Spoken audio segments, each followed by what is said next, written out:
Ok, bonjour. C'est Judith. Je vous présente les chroniques lunaires pour la semaine du 6 mars 2023. Chronique que j'ai appelée en toute sobriété Drame, extase et agonie. Parce que ça me fait marrer.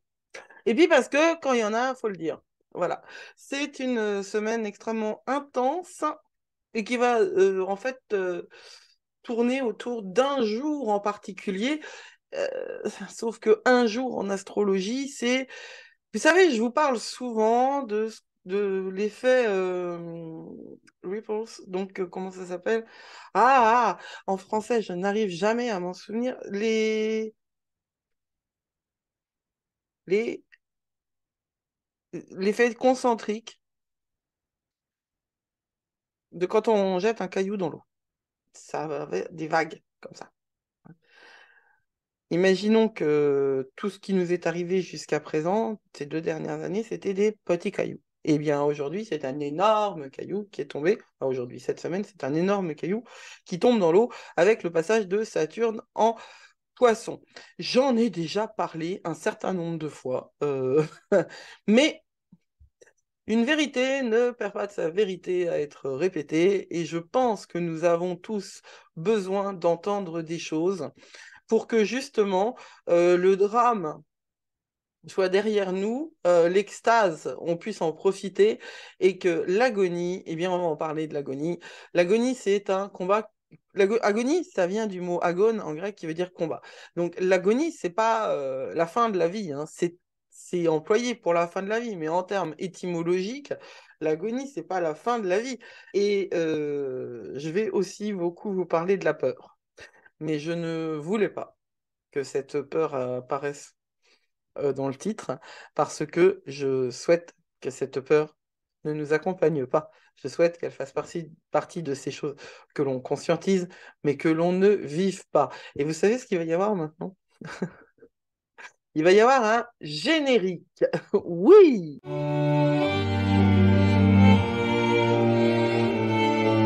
Je vais partager mon écran pour vous montrer une semaine qui est présente ici, qui commence sous des auspices positifs, hein, parce que le Soleil est en sextile à Uranus en taureau. Ça, c'est la carte astrologique du 6 mars. Saturne, il va arriver de l'autre côté de cette petite barre qui représente tellement. Et c'est la Lune qui bouge pour finir pardon, sa semaine en scorpion. Donc la Lune, elle va remonter jusque-là. Ce que nous avons aujourd'hui, c'est un sextile donc entre le Soleil et Uranus en taureau, ici.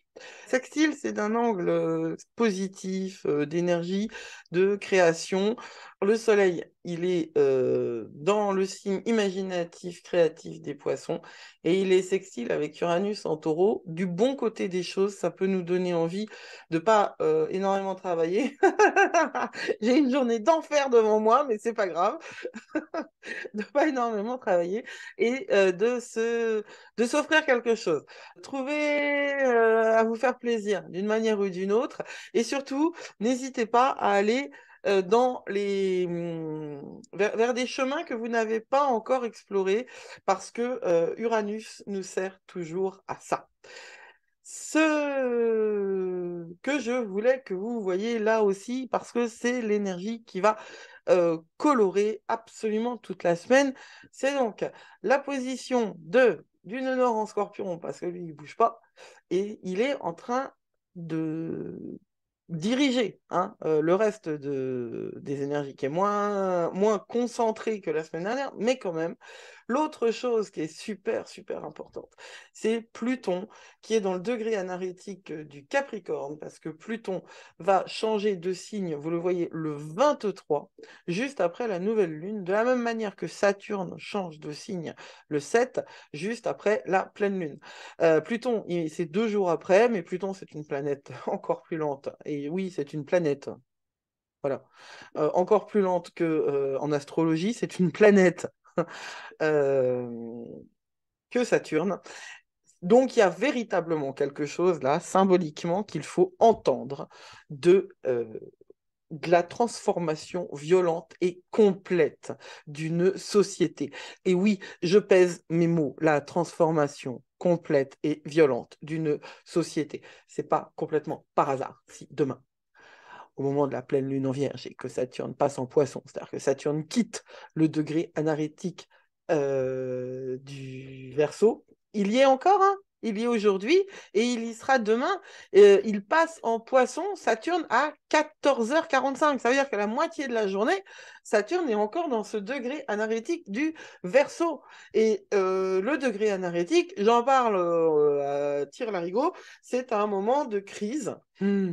Et c'est un moment où justement peut se cristalliser la peur, et c'est pour ça que je vais revenir un peu dessus. Cette énergie de Saturne en Poisson, qui va se conjuguer à l'énergie de la pleine lune en Vierge pour nous aider. Oui, non, autre chose que je voulais vous dire, ce qui compte aussi beaucoup, parce que ça va colorer l'ensemble de la semaine, c'est la conjonction de Chiron et Jupiter, conjonction avec Vénus. Conjonction, vous avez compris, vous les voyez, les petits traits, ils sont tous les uns à côté des autres. Jupiter, planète de l'expansion, Chiron, planète des blessures d'enfance, Vénus, planète de l'amour. Quand on met tout ça ensemble, ça peut être une énorme possibilité de guérison. Mais c'est passer par la guérison, c'est passer par la douleur. La nouvelle lune, la pleine lune en Vierge, elle va également nous permettre de nous libérer de ces douleurs-là. Ces douleurs que moi je ne peux m'empêcher d'associer justement avec ces 2 années où Saturne était en Verseau et où il y a eu un carré à Uranus permanent, qui s'est passé 3 fois en 2021. C'était 3 fois début d'année, milieu d'année, fin d'année. On a vécu à l'intérieur de la guerre civile, de la guerre fratricide entre Saturne et Uranus, parce que Saturne et Uranus sont les 2 planètes qui dirigent le Verseau. Et donc, il y avait quelque chose de l'ordre du bouleversement des valeurs. Et de toute façon, je vais revenir dessus très vite là. Saturne en Verseau nous a apporté le pire comme le meilleur. Et si on remonte à mars 2020, c'est une date qui doit vous dire quelque chose, mars 2020, qu'au 13 mars 2020, Saturne était dans le degré anarétique du Capricorne. Il était juste à l'aube d'entrer en Verseau et nous avions une pleine lune, je vous le donne en 100, en 1000 et en 40 en Poisson. Donc il y a un décalage. Vous voyez ce que je veux dire? C'est un cycle dans un cycle qui se décale d'un cran.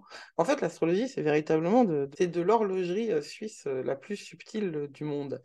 Donc, ce que nous avons vécu quand Saturne est entré en Verseau, le 13 mars 2020, tout court, c'était le début d'une ère de la peur.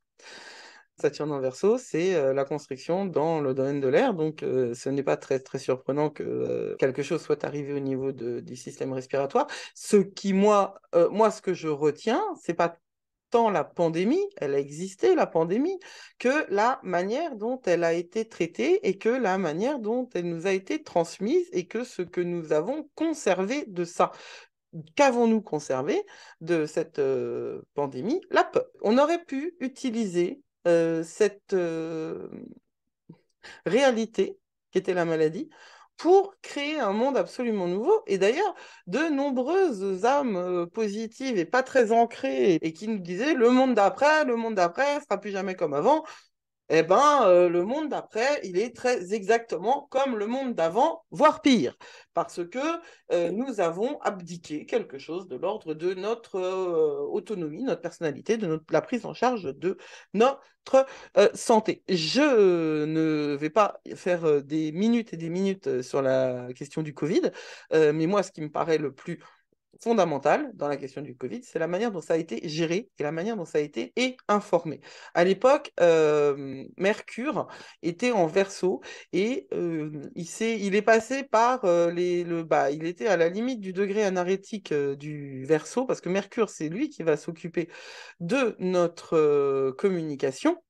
il a vécu un certain nombre d'angles, d'aspects négatifs avec Mars, ce qui nous a empêché d'avoir accès à une information claire. Il s'agissait aussi très certainement de maintenir la population dans un état de peur, parce que la peur rend les gens faciles, malléables. La peur, la crainte, l'angoisse. Donc, abus de pouvoir, ça c'est indéniable, partout. Mensonge, c'est indéniable aussi. C'est encore maintenant très important. Saturne en Verseau nous a apporté plein de choses et aussi des choses positives, hein, parce que l'Internet, c'est quelque chose de l'ordre, enfin, ça a un lien avec le Verseau, donc ça a un lien avec Saturne en Verseau aussi, mais il y a pas mal de pièges quand même avec l'Internet, comme avec l'intelligence artificielle, comme avec les réseaux sociaux, comme avec absolument tout. Rien n'est positif en soi, c'est l'usage qu'on en a qui en fait une arme létale ou une arme de construction. Saturne a été en Poisson, en fait, la dernière fois entre 93 et 96. C'était donc il y a 30 ans. Alors là, c'est impossible pour moi de concevoir que 93 était il y a 30 ans. Vous m'excuserez. C'est parce que le temps, il passe pas de la même manière en Bretagne. Voilà, on va dire ça comme ça. Saturne en Poisson dans les années 90, hein, 93, 96. Alors pour moi, c'est une époque bénie en termes de musique, parce que c'est le grunge, et que le grunge a fait partie des choses qui m'ont donné envie de vivre. En termes de cinéma aussi, hein, c'est cette vague des frères Aronofsky, Requiem for a Dream, Fight Club, qui est un petit peu plus tard. Mais vraiment, et pour moi, il y a ça a fait Flores, hein, le cinéma des années 90, de la fin des années 90, jusqu'en 98, je crois. À partir de 98, ça a commencé à partir en cacahuète, à mon point de vue, selon mon point de vue, à moi. Mais bon, moi, je suis très sensible à cette esthétique-là. J'ai un côté très, très, très Dark Academy, si c'était pas évident. J'aime bien tout ce qui est sombre, compliqué et torturé. Certainement parce que je suis autant solaire que lunaire. Voilà. Politiquement, cette période de Saturne en Poisson, elle a été un petit peu problématique, hein, parce que on a cru qu'on avait atteint un apex, on a cru qu'on avait atteint le summum, qu'on était arrivé en haut de la colline. Nous sommes les rois du monde. Ben non, hein. Parce que de l'autre côté, il y a toujours quelque chose. Et puis parce que c'est de l'hubris. C'est de l'hubris. Il y a cette théorie. Alors moi, j'en parle beaucoup de l'hubris. Et puis j'ai vu que en 2010 était sorti un ouvrage sur la politique de l'hubris. Je pense qu'on doit vraiment raison garder. Et la raison ne signifie pas l'absence de philosophie ni de spiritualité. C'est le moins qu'on puisse dire. Ça vraiment, ça signifie tout le contraire. Cette spiritualité, il va en être très très très question pendant Saturne en Poisson. Il va en être question, et comment va-t-il en être question? C'est justement, c'est à vous de le faire.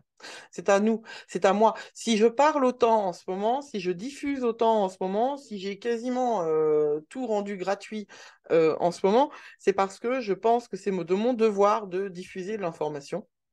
Parce que nous devons prendre notre spiritualité en main et arrêter de la concevoir comme quelque chose de non sérieux et de non valable. Le zodiaque se touche à sa fin, là, hein, Saturne, c'est la construction, c'est la structure, c'est les os. Si on doit pas, si on veut éviter la dissolution, il faut savoir quels sont nos ennemis dans cette énergie-là. Et nos ennemis, c'est la peur. Le drame, existe quand le drame il est là. L'extase, elle est là. Le drame, c'est Pluton dans le degré énergétique du Capricorne. L'extase, c'est Neptune en Poisson.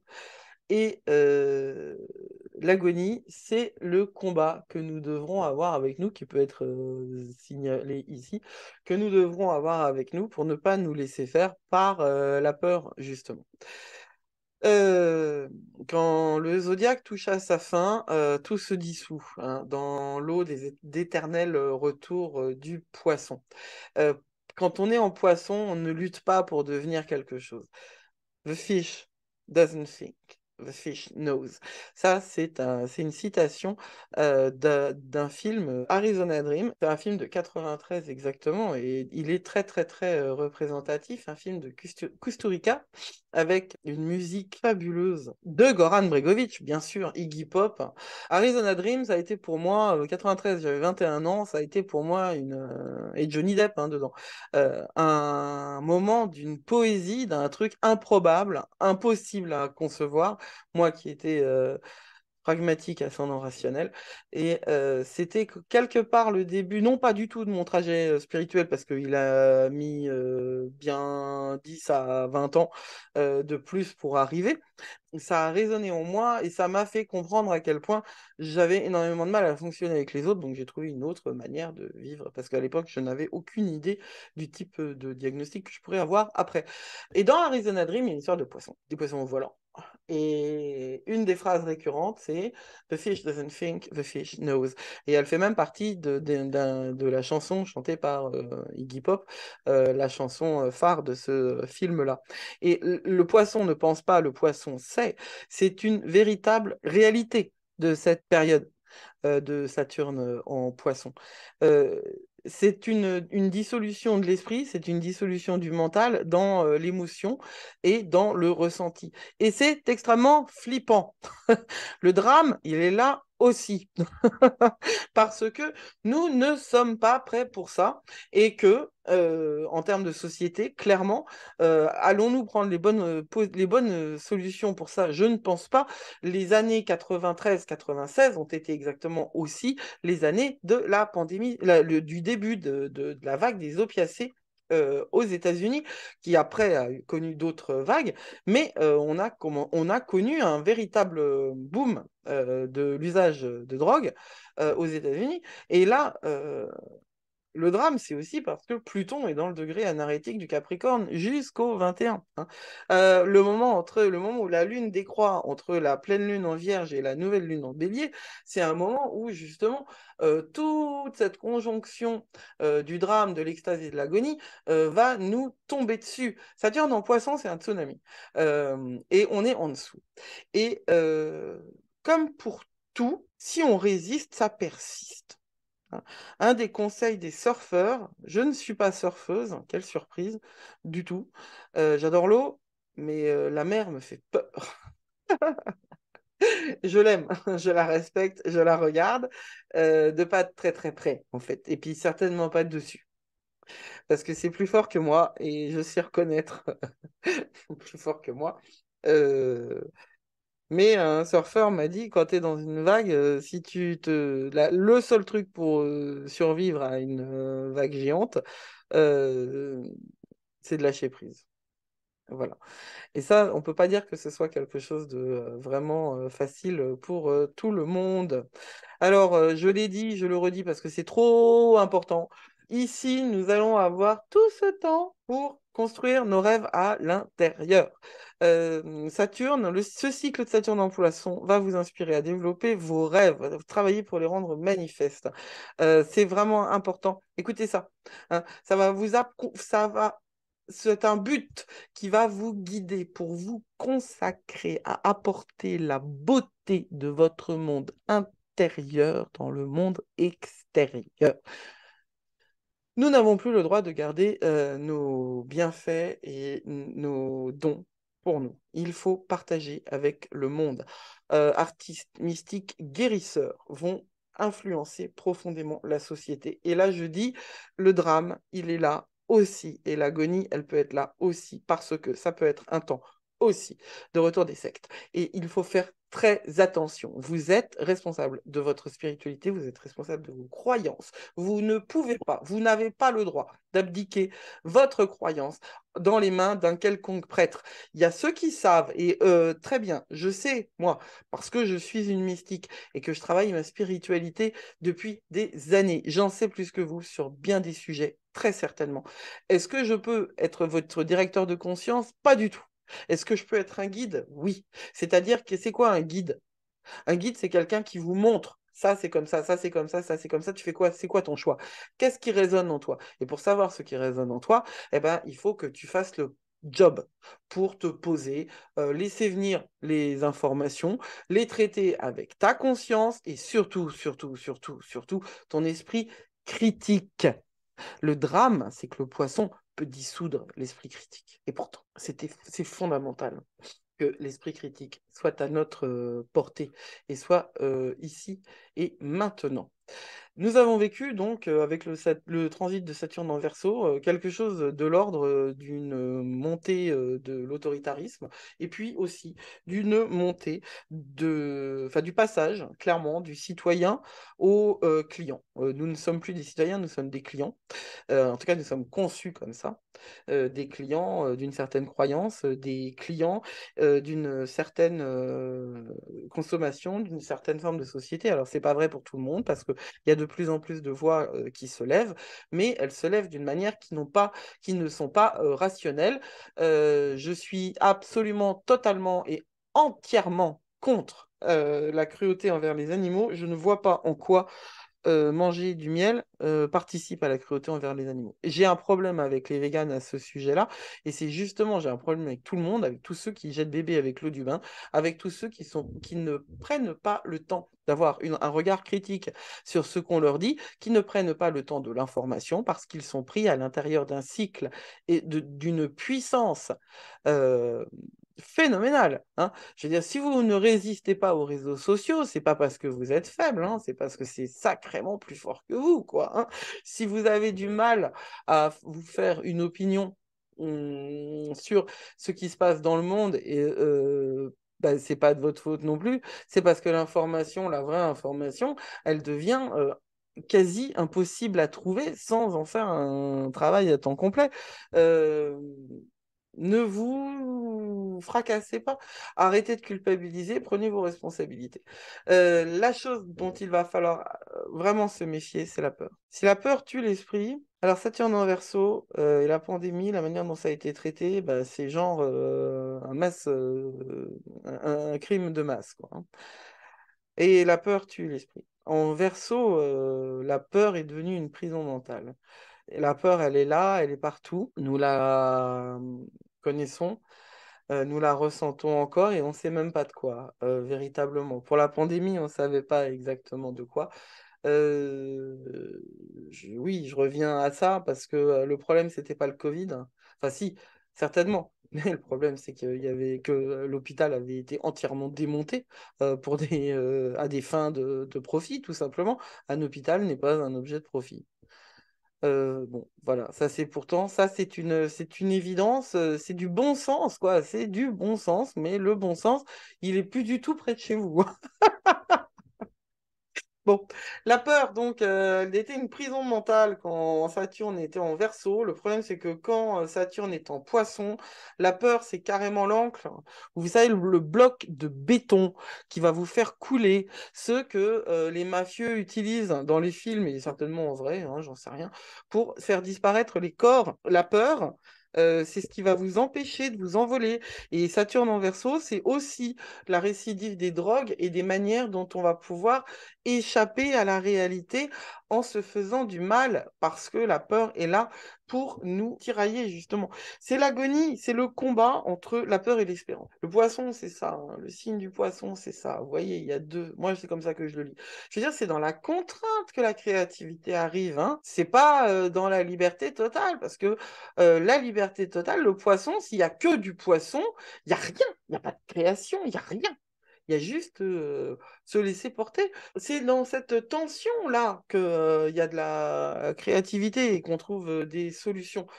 Ne vous laissez pas faire par la peur. Et vous savez quoi? Parce que la vie, elle est drôlement bien faite quand même. Eh bien, la pleine lune en Vierge, elle va nous aider à lutter contre la peur. C'est une pleine lune qui est vraiment importante pour tout ce qui est de l'ordre de la purification, de la dissolution des poisons mentaux que vous avez consommés au cours de ces dernières années, qu'ils soient collectifs ou qu'ils soient individuels. J'insiste sur cette dimension individuelle parce que Chiron est conjoint à Jupiter et a été conjoint, et encore conjoint à Vénus, même si la conjonction est un petit peu plus large. Les poisons, ce sont toutes ces croyances limitantes que vous avez eues sur vous. Surtout si vous passez par le retour de Chiron. Des croyances limitantes que vous avez eues sur vous. Il faut dissoudre tout cela. Ce que vous pensez de vous n'est pas vrai. D'abord, ce que vous pensez, souvent, c'est pas vrai. Je ne dis pas que vous pensez mal, je ne dis pas que vous n'êtes pas cultivé, je ne dis pas que vous n'êtes pas informé, je dis que ce que vous pensez de vous, c'est pas ce que vous pensez tout court, c'est ce que vous pensez de vous, c'est pas vrai. Souvent, c'est pas vrai. C'est des messages qui viennent soit des échos, hein, du monde extérieur, il y a des injonctions extérieures qui vous empêchent d'être vous-même. Et elles sont leurs racines dans l'enfance. Vous êtes défini par votre famille et votre famille, pour la majorité d'entre vous, elle n'a pas fait le job de se libérer de ses propres surcharges, de ses propres boulets, de ses propres chaînes. Une vie sans Saturne, elle est paralysée par l'inertie, hein. On est d'accord. Saturne, on en a absolument besoin.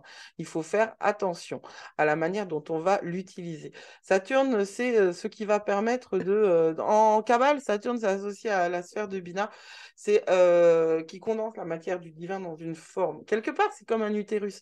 C'est marrant parce que il y a un des albums de Nirvana qui s'appelle In Utero, et bah, Saturne en poisson, ça ressemble quand même à quelque chose de la gestation, parce que In Utero, c'est un temps qui est représenté, alors avec tout ce qui est, et c'est formidable, hein, de reprendre contact avec la déesse en soi, et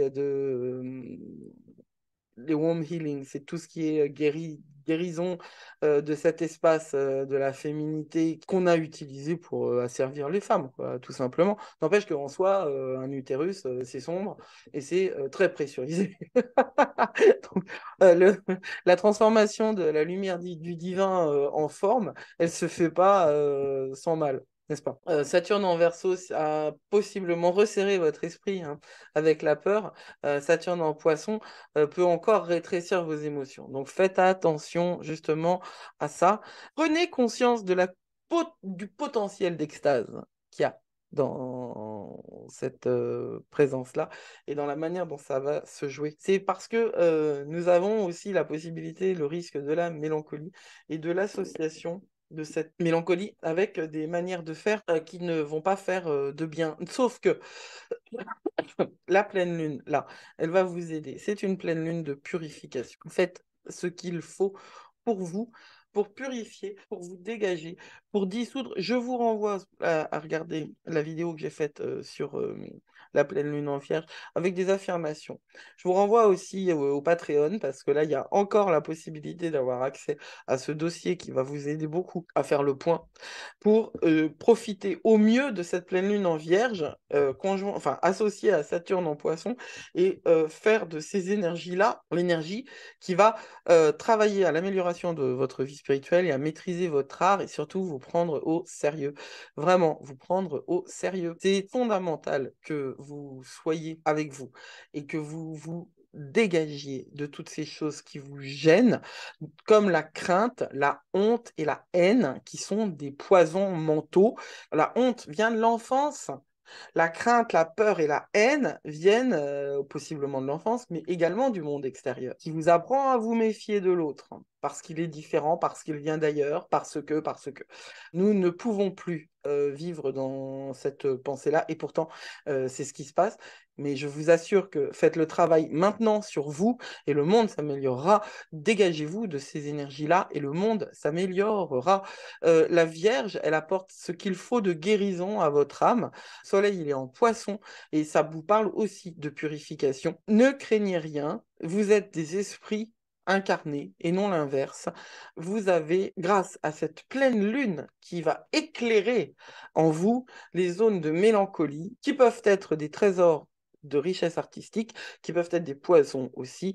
La Vierge, elle va vous aider à nettoyer tout ça. Faites un rituel pour cette pleine lune en Vierge. Le reste de la semaine va nous aider parce que justement, nous avons toujours le sextile du Soleil avec Uranus qui dure toute la semaine et qui est rejoint le 11 par le sextile de Mercure avec Uranus. Euh, les sextiles sont des angles extrêmement créatifs et extrêmement positifs, et c'est le Soleil, donc notre âme, hein, notre qui brille en nous, hein, c'est tout con, hein. Et ensuite la manière dont nous allons communiquer, qui sont dans un angle qui va nous permettre de marier la nouveauté et l'émotion. C'est super. intéressant et c'est super novateur. Ça peut exploser parce que quand il y a Uranus, ça peut exploser et qu'Uranus en taureau, il n'est pas content. Donc, ça peut exploser. Faites en sorte que ça explose bien. Vous savez, les bombes de terre avec des graines dedans qu'on peut jeter partout pour mettre de la couleur et des plantes dans un monde qui est un peu trop gris. Et ben voilà, c'est le genre de choses. Moi, c'est à ça que ça me fait penser. Et puis, on a Vénus en bélier sextile à Mars en gémeaux. Donc, ce week-end du 11, pardon, le 11 et le 12 mars, c'est un super week-end pour l'amour. Et l'extase, elle vient de là aussi dans mon titre, hein. Et en plus, le soleil, la lune est en scorpion, donc c'est de l'amour pas complètement platonique. Ça peut vraiment être un week-end d'enfer pour vous éclater. Et why not? Moi, je trouve que c'est très bien. Ce qui compte, c'est le cœur de la semaine, grâce à l'énergie de la balance qui suit toujours la Vierge, bien sûr, mais qui là s'installe tranquille, avec des angles inexistants, en tout cas moins importants. Il n'y a jamais d'angles inexistants, enfin très très peu, mais ils sont moins importants. On va avoir la possibilité d'intégrer, de poser, de recevoir toutes les énergies puissantes de ce mardi 7 mars. Voilà donc pour la semaine du 6 mars. J'espère que ça vous a intéressé. Je vous la souhaite belle et bonne. Je sais qu'il y a du bordel derrière moi. Je suis en train de réorganiser des choses parce que c'est normal, hein, la pleine lune en Vierge, ça donne des envies de réorganisation. Et j'ai très peu de temps. Allez, prenez soin de vous. Abonnez-vous. Abonnez-vous, ça stagne. Ce serait bien qu'on soit plus nombreux. Prenez soin de vous. N'hésitez pas à aller voir du côté de Patreon. Et à très bientôt. Blessed be. C'était Judith pour les magies de la lune.